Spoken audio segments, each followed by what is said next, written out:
ವಿಕ್ರಮಾದಿತ್ಯ ಹಾಗೂ ಬೇತಾಳ ಪ್ರಸಂಗ 14. ವಿಷ್ಣು ಶರ್ಮ ಮತ್ತು ಕಮಲಾಕರನ ಕತೆ.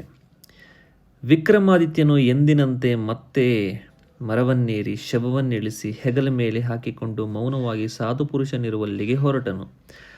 ಆಗ ಶವದಲ್ಲಿದ್ದ ಬೇತಾಳವು ಅವನ ಮೌನವನ್ನು ಮುರಿಯಲು ಈ ಕೆಳಗಿನ ಕಥೆಯನ್ನು ಹೇಳತೊಡಗಿತು. ಮಥುರಾ ನಗರವನ್ನು ಜಯಸಿಂಹನೆಂಬ ರಾಜನು ಆಳುತ್ತಿದ್ದನು. ಅವನಿಗೆ ಕಾಂಚನಮಾಲಾ ಎಂಬ ಒಬ್ಬಳು ಮಗಳಿದ್ದಳು. ಅವಳ ರೂಪದಲ್ಲಿ ದೇವಕನ್ಯೆಯರನ್ನು ಮೀರಿಸುವಂತಿದ್ದಳು. ಒಂದು ದಿನ ಅವಳು ಒಬ್ಬಂಟಿಗಳಾಗಿ ರಾಜೋದ್ಯಾನವನದಲ್ಲಿ ತಿರುಗಾಡುತ್ತಿರಲು ಅಲ್ಲಿಗೆ ವಿಷ್ಣು ಶರ್ಮನೆಂಬ ಒಬ್ಬ ಬ್ರಾಹ್ಮಣ ಕುಮಾರನು ಬಂದನು. ಅವನನ್ನು ನೋಡಿ ರಾಜಕುಮಾರಿ ಮೋಹಪರವಶಳಾದಳು. ಅವನೂ ಕೂಡ ಅವಳಲ್ಲಿ ಅನುರಕ್ತನಾದನು. ಇಬ್ಬರೂ ಒಬ್ಬರನ್ನೊಬ್ಬರು ನೋಡುತ್ತಾ ಈ ಲೋಕವನ್ನು ಮರೆತರು. ಆಗ ಅಲ್ಲಿಗೆ ಕಾಂಚನಮಾಳನ ಸೇವಕಿ ಬಂದು ಅವಳನ್ನು ಎಚ್ಚರಿಸಿ ಅಂತಃಪುರಕ್ಕೆ ಕರೆದೊಯ್ದಳು. ಕಾಂಚನಮಾಲಳಿಗೆ ಅವನನ್ನು ಮರೆಯಲಾಗುತ್ತಿರಲಿಲ್ಲ. ಕೂತರೂ ನಿಂತರೂ ಅವನದ್ದೇ ಧ್ಯಾನ, ಅವನದ್ದೇ ಯೋಚನೆ. ಆತ ಯಾರಿರಬಹುದು ಎಂದು ಅವನ ಧ್ಯಾನದಲ್ಲೇ ದಿನ ಕಳೆಯತೊಡಗಿದಳು. ಅತ್ತ ವಿಷ್ಣು ಶರ್ಮ ಅವಳಿಗಾಗಿ ಪರಿತಪಿಸುತ್ತಾ ಅವಳನ್ನು ಪಡೆಯುವುದು ಹೇಗೆ ಎಂದು ಯೋಚಿಸತೊಡಗಿದ. ಆಗ ಅವನಿಗೆ ತನ್ನ ಮಿತ್ರ ಕಮಲಾಕರನ ನೆನಪಾಯಿತು. ಕಮಲಾಕರ ಮಂತ್ರತಂತ್ರಗಳನ್ನು ತಿಳಿದವನಾಗಿದ್ದನು. ವಿಷ್ಣು ಶರ್ಮ ಅವನ ಬಳಿಗೆ ಹೋಗಿ ನಡೆದ ಕಥೆಯನ್ನು ತಿಳಿಸಿದನು. ಅವಳಿಲ್ಲದೆ ನಾನು ಬದುಕಲಾರೆ, ಹೇಗಾದರೂ ಮಾಡಿ ನೀನು ನನ್ನನ್ನು ಕರೆದುಕೊಂಡು ಹೋಗಿ ಅವಳ ಬಳಿ ಸೇರಿಸು ಎಂದು ಕೇಳಿಕೊಂಡನು.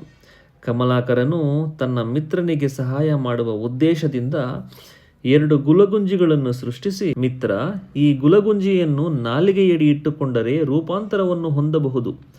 ನಾನು 1 ಗುಲಗುಂಜಿಯನ್ನು ನಾಲಿಗೆಯಡಿ ಇಟ್ಟುಕೊಂಡು ವೃದ್ಧ ಬ್ರಾಹ್ಮಣನಾಗಿ ಮಾರ್ಪಡುತ್ತೇನೆ. ನೀನು ಇನ್ನೊಂದು ಗುಲಗುಂಜಿಯನ್ನು ನಾಲಿಗೆಯಡಿ ಇಟ್ಟುಕೊಂಡು 16 ವರ್ಷದ ಕನ್ಯೆಯಾಗಿ ಮಾರ್ಪಡು. ನಮಗೆ ಬೇಕಾದಾಗ ನಾವು ಗುಲಗುಂಜಿಯ ಪ್ರಭಾವದಿಂದ ನಮ್ಮ ನಿಜರೂಪವನ್ನು ಹೊಂದಬಹುದು. ಆದರೆ ಗುಲಗುಂಜಿಯನ್ನು ಮಾತ್ರ ಕಳೆದುಕೊಳ್ಳಬಾರದು ಎಂದನು. ವಿಷ್ಣು ಶರ್ಮ ಅವನು ಹೇಳಿದಂತೆ ಗುಲಗುಂಜಿಯನ್ನು ನಾಲಿಗೆಯಡಿ ಇಟ್ಟುಕೊಂಡು 16 ವರ್ಷದ ಹುಡುಗಿಯಾದ. ಕಮಲಾಕರ ಗುಲಗುಂಜಿಯನ್ನು ನಾಲಿಗೆಯಡಿ ಇಟ್ಟುಕೊಂಡು ವೃದ್ಧ ಬ್ರಾಹ್ಮಣನಾದ. ಬಳಿಕ ಅವರು ಅಲ್ಲಿಂದ ಹೊರಟು ರಾಜಸಭೆಗೆ ಹೋದರು. ಬ್ರಾಹ್ಮಣನ ವೇಷದಲ್ಲಿದ್ದ ಕಮಲಾಕರನನ್ನು 16ರ ಯುವತಿ ವೇಷದಲ್ಲಿದ್ದ ವಿಷ್ಣು ಶರ್ಮನನ್ನು ನೋಡಿ ರಾಜ, ಅಯ್ಯ ವಿಪ್ರೋತ್ತಮರೇ, ತಾವು ಯಾರು? ನನ್ನ ಆಸ್ಥಾನಕ್ಕೆ ಏತಕ್ಕೆ ಬಂದಿರುವಿರಿ ಎಂದು ಕೇಳಿದನು. ಆಗ ಬ್ರಾಹ್ಮಣನ ವೇಷದಲ್ಲಿದ್ದ ಕಮಲಾಕರ, ಪ್ರಭು, ನನ್ನ ಮಗನಿಗೆ ಮದುವೆ ಮಾಡಲೆಂದು ಈ 16 ಕನ್ಯೆಯನ್ನು ಕರೆತಂದೆ. ಆದರೆ ಆತ ಎಲ್ಲೋ ಹೊರಟು ಹೋಗಿಬಿಟ್ಟಿದ್ದಾನೆ. ಅವನನ್ನು ಹುಡುಕಿಕೊಂಡು ಬರುವವರೆಗೂ ಈ ಹುಡುಗಿ ನಿಮ್ಮ ರಕ್ಷಣೆಯಲ್ಲಿರಲಿ ಎಂದು ತನ್ನ ಆಶಯ. ಆದರೆ ನಿಮ್ಮನ್ನು ಬಿಟ್ಟರೆ ನನಗೆ ಬೇರಾರೂ ದಿಕ್ಕಿಲ್ಲ. ದಿಕ್ಕಿಲ್ಲದವರಿಗೆ ನಮ್ಮನ್ನು ರಕ್ಷಿಸುತ್ತಿರುವ ಪ್ರಭುವೇ ತಂದೆಯಲ್ಲವೇ ಎಂದು ಹೇಳಿದನು.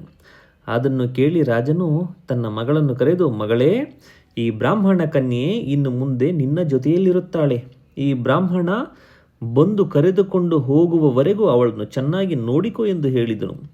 ರಾಜಕುಮಾರಿ ಆ ಬ್ರಾಹ್ಮಣ ಕನ್ಯೆಯನ್ನು ತನ್ನೊಂದಿಗೆ ಅಂತಃಪುರಕ್ಕೆ ಕರೆದೊಯ್ದಳು.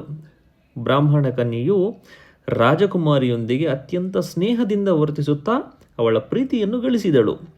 ಕೆಲವೇ ದಿನಗಳಲ್ಲಿ ಅವರಿಬ್ಬರಿಗೂ ಒಬ್ಬರನ್ನೊಬ್ಬರು ಬಿಟ್ಟಿರಲಾರದಷ್ಟು ಆತ್ಮೀಯರಾದರು. ಹೀಗಿರಲು ಒಂದು ದಿನ ರಾಜಕುಮಾರಿ ಬ್ರಾಹ್ಮಣ ಕನ್ಯೆಯೊಂದಿಗೆ ತಾನು ಓರ್ವ ಆಗುಂತಕ ಬ್ರಾಹ್ಮಣ ಕುಮಾರರನ್ನು ಪ್ರೀತಿಸುತ್ತಿರುವುದಾಗಿ ತಿಳಿಸಿದಳು. ಆಗ ಬ್ರಾಹ್ಮಣ ಕನ್ಯೆಯ ವೇಷದಲ್ಲಿದ್ದ ವಿಷ್ಣು ಶರ್ಮ ಗುಲಗುಂಜಿಯನ್ನು ಬಾಯಿಯಲ್ಲಿ ಇಟ್ಟುಕೊಂಡು ತನ್ನ ನಿಜರೂಪವನ್ನು ಅವಳಿಗೆ ತೋರಿಸಿದನು. ಅದನ್ನು ನೋಡಿ ಸಂತೋಷಚಿತ್ತಳಾದ ರಾಜಕುಮಾರಿ ತನ್ನ ಪ್ರಿಯತಮನನ್ನು ಬರಸೆಳೆದು ಅಪ್ಪಿಕೊಂಡಳು. ಬ್ರಾಹ್ಮಣ ಕುಮಾರ ಅವಳ ಆಲಿಂಗನದಲ್ಲಿ ಸ್ವರ್ಗ ಸುಖವನ್ನು ಕಂಡ. ತುಂಬಾ ಸಮಯ ಅವರು ಪ್ರಪಂಚವನ್ನೇ ಮರೆತು ರತಿ ಕೇಳಿಯಲ್ಲಿ ಮೈಮರೆತರು. ನಂತರ ವಿಷ್ಣು ಶರ್ಮ ಯಾರಿಗೂ ಅನುಮಾನ ಬರದಂತೆ ಮತ್ತೆ ಯುವತಿಯಾಗಿ ಮಾರ್ಪಟ್ಟು ಎಂದಿನಂತೆ ರಾಜಕುಮಾರಿಯ ಜೊತೆ ವರ್ತಿಸತೊಡಗಿದನು. ಈ ಗುಟ್ಟು ಯಾರಿಗೂ ತಿಳಿಯುತ್ತಿರಲಿಲ್ಲ. ರಾತ್ರಿಯಾದ ಮೇಲೆ ಮಾತ್ರ ವಿಷ್ಣು ಶರ್ಮ ತನ್ನ ನಿಜರೂಪದಲ್ಲಿ ಇರುತ್ತಿದ್ದನು. ರಾಜಕುಮಾರಿ ಅವನು ಒಂದೇ ಮಂಚದಲ್ಲಿ ಮಲಗುತ್ತಿದ್ದರು. ಇದು ಬಹಳ ಕಾಲ ನಡೆಯಿತು. ಒಂದು ದಿನ ಮಂತ್ರಿಯ ಮಗಳು ರಾತ್ರಿಯ ಸಮಯದಲ್ಲಿ ರಾಜಕುಮಾರಿಯ ಅಂತಃಪುರಕ್ಕೆ ಬಂದಳು. ಆಗ ಒಳಗೆ ರಾಜಕುಮಾರಿ ಪುರುಷನೊಂದಿಗೆ ಮಾತನಾಡುತ್ತಿರುವುದನ್ನು ಕಂಡಳು. ಅವಳು ಕಿಟಕಿಯಲ್ಲಿ ನೋಡಿದಳು. ರಾಜಕುಮಾರಿ ಒಬ್ಬ ಪುರುಷನೊಂದಿಗೆ ಇರುವುದು ಕಾಣಿಸಿತು. ರಾತ್ರಿಯೆಲ್ಲ ಅಲ್ಲೇ ಇದ್ದು ಮುಂದೇನಾಗುವುದೋ ಎಂದು ಎದುರು ನೋಡುತ್ತಿದ್ದಳು. ಬೆಳಗಾಗುತ್ತಿದ್ದಂತೆ ವಿಷ್ಣು ಶರ್ಮ ಯುವತಿಯ ರೂಪವನ್ನು ತಾಳಿದ. ಅವನಲ್ಲಿ ಮೋಹಗೊಂಡ ಮಂತ್ರಿಕುಮಾರಿ ಯುವತಿಯಾಗಿದ್ದ ವಿಷ್ಣು ಶರ್ಮನನ್ನು ತನ್ನ ಮನೆಗೆ ಕರೆದೊಯ್ದಳು. ಅಲ್ಲಿ ವಿಷ್ಣು ಶರ್ಮ ಪುರುಷ ಸಹಜವಾದ ಬಯಕೆಯಿಂದ ಅವಳೊಂದಿಗೆ ವರ್ತಿಸತೊಡಗಿದ. ಆಗ ಮಂತ್ರಿಕುಮಾರಿ, ನನಗೆ ನಿನ್ನ ಗುಟ್ಟೆಲ್ಲ ತಿಳಿದಿದೆ. ನೀನು ನಿನ್ನ ನಿಜ ಸ್ವರೂಪವನ್ನು ತಾಳಿ ನನ್ನೊಂದಿಗೆ ಕಾಮಕೇಳಿಯನ್ನು ನಡೆಸು ಎಂದಳು. ವಿಷ್ಣು ಶರ್ಮ ಕೂಡಲೇ ತನ್ನ ನಿಜರೂಪವನ್ನು ತಾಳಿ ಅವಳೊಂದಿಗೆ ಪ್ರಣಯದಾಟವನ್ನು ಆಡತೊಡಗಿದನು. ಇದು ಹೀಗೆ ಮುಂದುವರಿಯಿತು. ಮೊದಮೊದಲು ಅವನು ಹಗಲು ಹೊತ್ತು ಮಾತ್ರ ಮಂತ್ರಿಕುಮಾರಿಯ ಮನೆಯಲ್ಲಿ ಇರುತ್ತಿದ್ದನು. ನಂತರ ರಾತ್ರಿ ವೇಳೆಯೇ ಅಲ್ಲಿಯೇ ಇರತೊಡಗಿದನು. ಆಗ ರಾಜಕುಮಾರಿ, ಆ ಬ್ರಾಹ್ಮಣ ಕನ್ಯೆ ನನ್ನನ್ನು ಬಿಟ್ಟು ಎಲ್ಲಿ ಹೋಗಿಬಿಟ್ಟಿದ್ದಾಳೆ ಎಂದು ನನ್ನ ತಂದೆಗೆ ತಿಳಿಸಿದಳು. ಅದೇ ವೇಳೆಗೆ ವೃದ್ಧ ಬ್ರಾಹ್ಮಣ ವೇಷವನ್ನು ಧರಿಸಿದ್ದ ಕಮಲಾಕರನು ತನ್ನ ಓರ್ವ ಸ್ನೇಹಿತನೊಂದಿಗೆ ಅಲ್ಲಿಗೆ ಬಂದು, ಪ್ರಭು, ಇವನೇ ನನ್ನ ಕುಮಾರ. ನಾನು ಬಿಟ್ಟು ಹೋಗಿರುವ ಕನ್ಯೆಯನ್ನು ಕಳುಹಿಸಿದರೆ ಇವನೊಂದಿಗೆ ವಿವಾಹವನ್ನು ನೆರವೇರಿಸುತ್ತೇನೆ ಎಂದನು. ಆಗ ರಾಜ, ಅಯ್ಯ ಬ್ರಾಹ್ಮಣ, ನೀನು ಕರೆತಂದು ಬಿಟ್ಟಿದ್ದ ಕನ್ಯೆ ಈಗ ಕಾಣಿಸುತ್ತಿಲ್ಲ. ಒಂದು ದಿನ ಅವಕಾಶ ಕೊಟ್ಟರೆ ಅವಳನ್ನು ಹುಡುಕಿಸಿ ನಿನಗೆ ಒಪ್ಪಿಸುತ್ತೇನೆ ಎಂದನು. ಹಾಗೆಯೇ ಆಗಲಿ ಎಂದು ಕಮಲಾಕರನು ತನ್ನ ಸ್ನೇಹಿತನೊಂದಿಗೆ ಹೊರಟು ಹೋದ.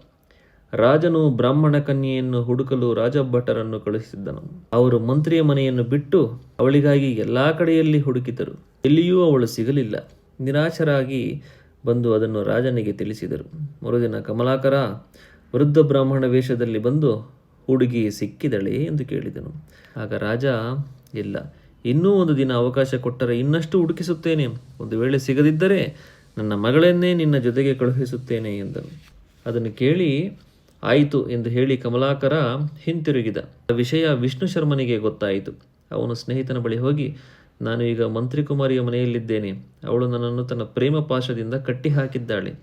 ನಾಳೆ ನೀನು ನನ್ನ ಬದಲು ರಾಜಕುಮಾರಿಯನ್ನು ಕರೆದುಕೊಂಡು ಹೋಗಿ ಏನು ಮಾಡುವೆ ಎಂದು ಕೇಳಿದನು. ಅದಕ್ಕೆ ಕಮಲಾಕರ, ನಾನು ಅವಳನ್ನು ಮದುವೆಯಾಗುತ್ತೇನೆ ಎಂದನು. ಆಗ ವಿಷ್ಣು ಶರ್ಮ, ಅವಳು ನನ್ನ ಹೆಂಡತಿ, ಅವಳನ್ನು ನೀನು ಮದುವೆಯಾಗುವುದು ಧರ್ಮವಲ್ಲ ಎಂದನು. ಕತೆ ಹೇಳುವುದನ್ನು ನಿಲ್ಲಿಸಿದ ಬೇತಾಳ ರಾಜ, ವಿಷ್ಣು ಶರ್ಮ ಮತ್ತು ಕಮಲಾಕರರಲ್ಲಿ ಯಾರು ರಾಜಕುಮಾರಿಯನ್ನು ಮದುವೆಯಾಗುವುದು ಧರ್ಮ ಎಂದು ಕೇಳಿತು.